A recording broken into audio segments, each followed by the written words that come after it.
taking empty grain hoppers out to the, they're out to the end of the line to drop off empty grain cars. Pick up the loaded ones, take them back to wherever. I'm not going to be able to see the locals, the K&O.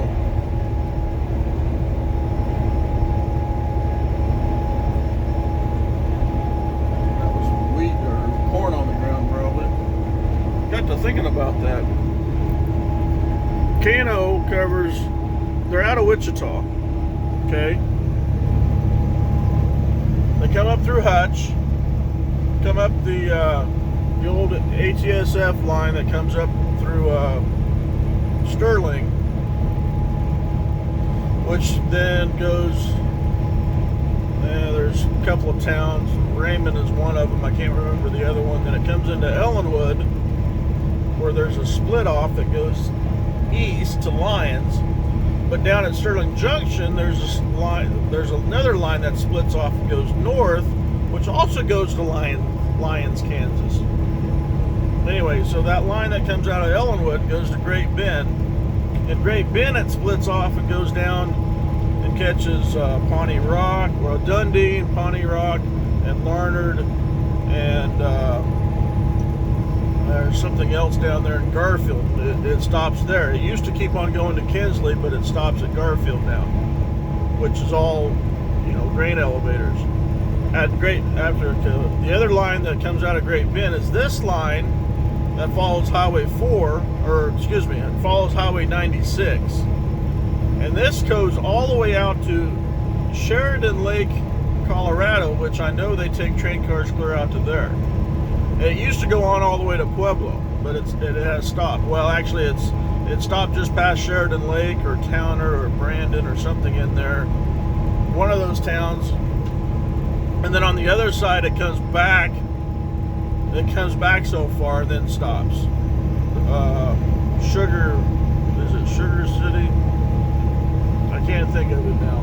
But I'm going out all the way on 96, so I'll pop up maybe and see exactly where the line ends and then where the line begins again. But the other thing is that there's a split in Scott City too. There's a line that goes northeast up towards Highway 4, which runs through my hometown, which that line used to be Missouri Pacific. Okay, so then that line runs over to Geneseo. At Geneseo, whereas it ties it back into the line that comes out north out of Lyons. So all these lines are tied in, have been tied in together, or had been tied together at one point. Actually, they still are tied together. Because the line that comes out of Ellenwood that goes straight down 56 goes to McPherson, goes to Lyons, Kansas. At Lyons, there is a junction there that goes north to Geneseo and goes south to Sterling Junction, where the line comes out of Hutch and out of Ellenwood meet up. And like I said, the Geneseo line, when it goes up to when it goes north out of Lyons and goes up to Geneseo, that line goes west along Highway 4, which goes through my town. At Healy, it cuts across farmland, goes towards the southwest, which then ties into Scott City. So at one time, that line that was actually running along Highway 96 was ATSF. It turned and went south to Garden City. Well, they've taken that line out. The tracks are still there, I think, coming from Garden City, but the tracks that were in Scott City and went south have been taken out because they used to cross the highway, but they don't do that no more. Okay, so that's where the ATSF went, was down to Garden City. The Missouri Pacific, like I said, came through Geneseo, came from Lindsborg. Actually, even they had a line that went up to Salina, but mainly it came out of Kansas City to Lindsborg, Geneseo, all along Highway 4, down to Scott City, and then this used to be the Missouri Pacific then, and it used to go all the way to Pueblo, and from Pueblo, I don't know where Missouri Pacific went. That was considered Missouri Pacific's southern route, is what I was told, but I don't know for sure. But I know there's Missouri Pacific. There used to be Missouri Pacific in Texas. Don't know if there's any in Oklahoma or not. I'm sure there was. But now it's all K&O. See, that was the thing. When Missouri Pacific line was bought out by Union Pacific, at some point, I don't know if this ATSF line that actually was, from Scott City to Ellenwood to Hutch, actually probably Sterling Junction. Anyway, the ATSF line, I don't think was ever sold, or was never part of the merger with Burlington Northern. I think it was maybe they did acquire it and BN didn't want it. They didn't want any short routes. They just wanted the long routes. So then it was sold off back to UP, or it was sold back to UP, and then UP of course is leasing it out to K&O. That's Kansas and Oklahoma, because they're the ones that are supplying all these little towns with grain cars, and some of them get tankers for anhydrous ammonia distribution. And I think that's about it. That's all I ever see is tank cars and grain cars. And sorry if my arm just flinched. I got a stupid fly in here that apparently woke up. It's now bothering the heck out of me, and the sucker won't land so I can kill him. So anyway, yeah. So currently this line over here was Missouri Pacific, but is now UP and K&O operated. But like I said, all those lines are all tied in together. It's well, actually, I should rephrase that. Yeah, that does make sense. Okay, so the line that went through La Crosse went all the way to Healy and then came down to Scott City. But now they have torn up the tracks between Healy and McCracken, and K&O is taking care of the line now, which now they got to come clear out to Healy and then come clear out to Scott City and then travel back to Healy. And I don't know if Healy's the only town, but see, there used to be Arnold, and there was Ransom and Brownell, and I think a few other ones in between there. Utica was in there, and something, maybe a couple more. Manning, all those towns. I can't get a good spot here where it's not blurry. All those towns were on that line between Healy and McCracken. That the line has now been taken out, or now not being supplied by railroad tracks, but by grain trucks. But now, since K&O is taking care of the line and the grain customers, they have to come clear out to Scott and then backtrack over to Healy for train cars, and then back over to Scott, and then all the way back over to all the way back over through Great Bend, clear back to Sterling Junction before they can go north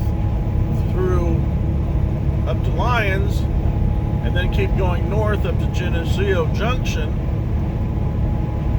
and then come back down the Highway 4 line all the way back to McCracken. But see, I'm thinking there's probably 6 or 8 engines that are working all of this. There's 2 engines. They always have 2 engines per train, no matter how many train cars they have. And because they only are going one way now, then they've taken out all the signals, and block signals and control and everything. So they have two engines probably up on the Highway 4 line that are pulling grain cars and taking them down to there's a yard outside of Hutchinson that I think they take them to. I don't know if they actually deliver everything to the BNSF or to the UP yard in Hutch or not. But there was a Missouri Pacific yard in Hutchinson, or just out northwest side of Hutchinson, along with an additional, I'm assuming, ATSF yard as well.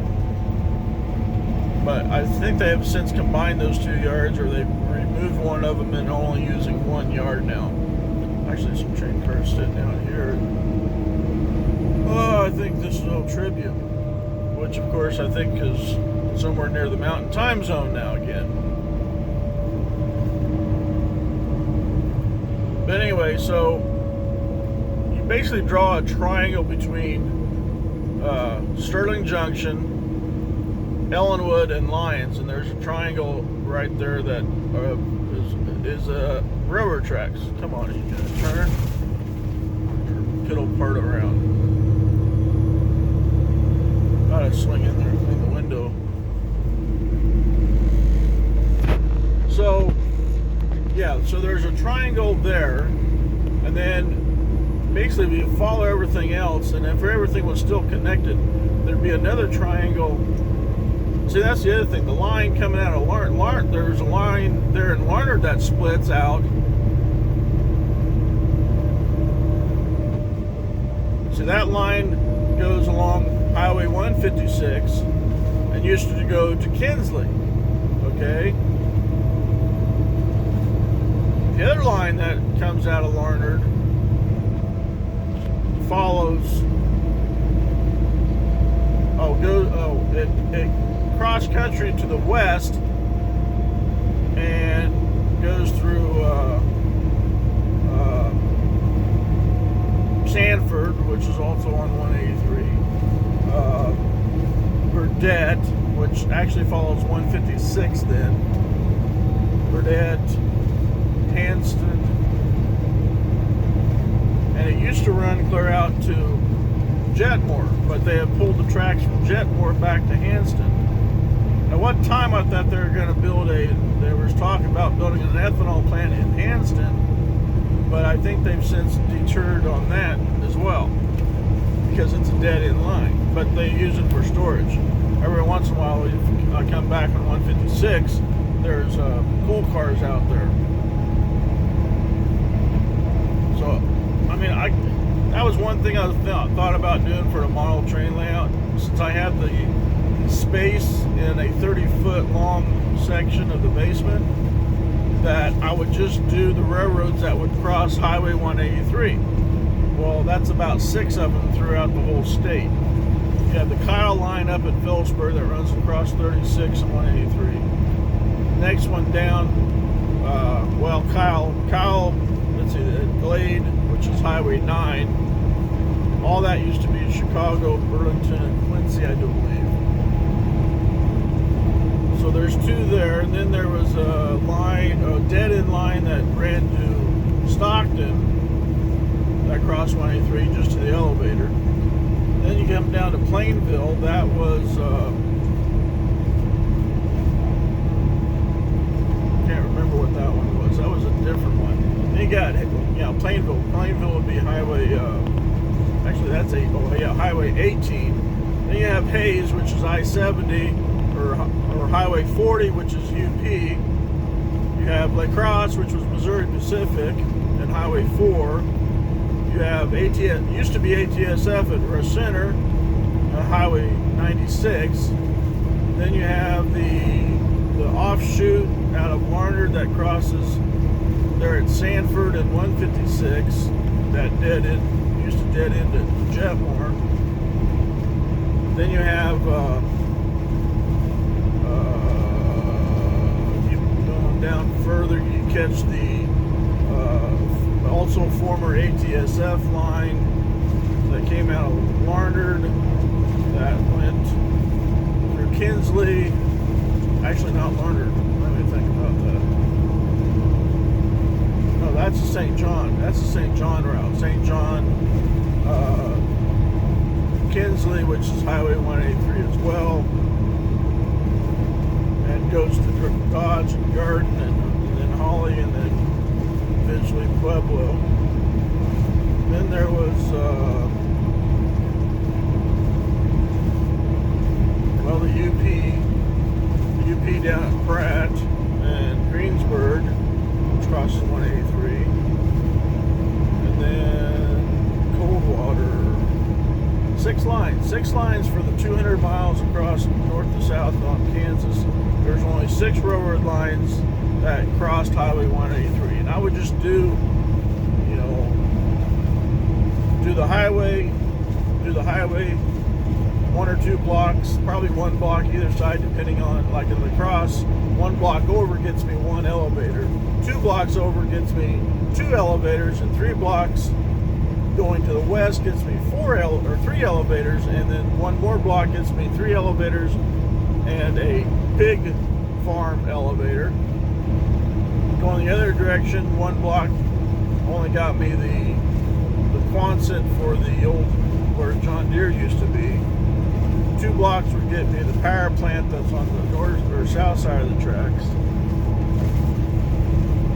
And see, and I'd have elevators in Plainville. I'd have an Hayes. Hayes would be a little bit more, because that'd be 9 blocks, I think, to the elevator. And then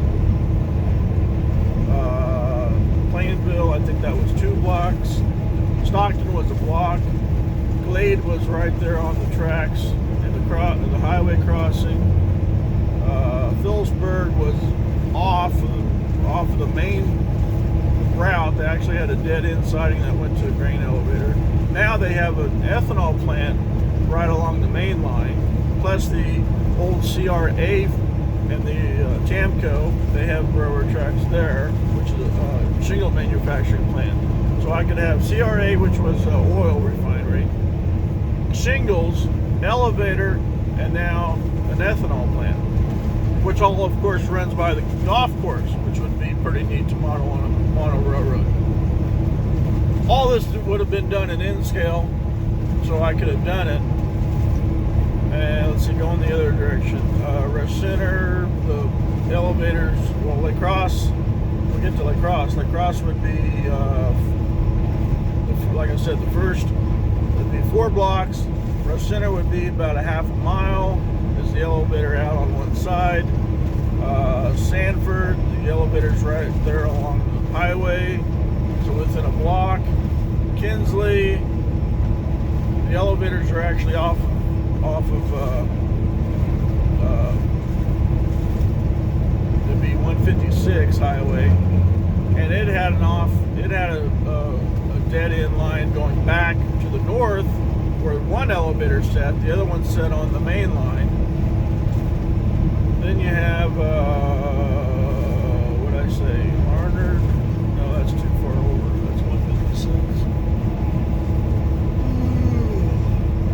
We'd have to show where the line came in off of Sanford, or went through Sanford. And then Kinsley. What do I have after Kinsley?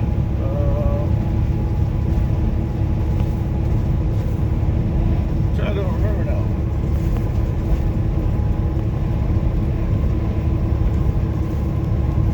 After Kinsley, there is nothing until you got down to the Coldwater line, which we're into Ashland. Is that the last one? Oh, Pratt. Pratt would be Greensburg. That'd be the UP line, and the elevator is right there right by the highway, so within a block there. So I mean, it could be done. The space is 30 feet long and it's 10 feet wide. If I done it at N-scale, and then somehow made returning loops and staging yards on the side and stuff, in those towns that I didn't have to go very far out, would be something to consider. I don't know. I've been jabbering for 20 minutes now. I could always draw everything up on a map. Try to draw everything up on a map. I tried to draw it up on a map one time and ran out of space. I have to figure out my scale and stick with it. See if I can get something drawn up and see what you all think if I did it in scale.